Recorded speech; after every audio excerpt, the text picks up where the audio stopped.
Bien sûr, le fait de pouvoir investir dans ces produits-là ne doit pas être le seul aspect que vous devez vérifier. Le deuxième aspect, et si ce n'est le plus important, ça va être l'aspect de la licéité des produits. Parce qu'on ne peut pas investir dans n'importe quelle action. Pourquoi? C'est très simple. Quand vous achetez une action, vous achetez une part de cette entreprise. Et si par exemple l'entreprise a une activité qui est illicite, vous n'avez pas le droit de leur donner votre argent et de récupérer des parts de cette entreprise, ce qui est logique. Vous ne pouvez pas supporter d'une manière ou d'une autre une personne ou une institution qui, elle, accomplit un acte qui, lui, est illicite. Par exemple, une entreprise qui vend de l'alcool, vous ne pouvez pas acheter des parts de cette entreprise.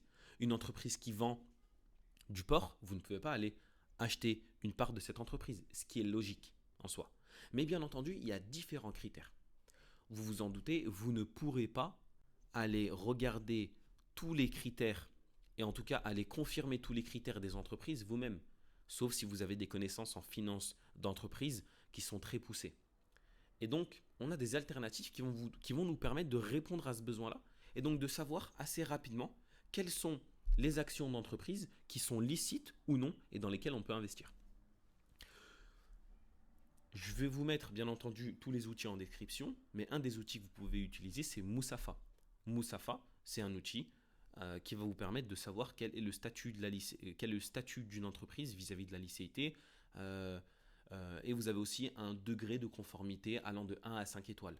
Je ne vais pas rentrer en détail, à titre personnel, je n'ai pas les connaissances pour commenter le travail qui est effectué, mais en tout cas, de nos jours, c'est l'une des applications qui est le plus utilisée et qui est le mieux faite pour l'investisseur musulman en France.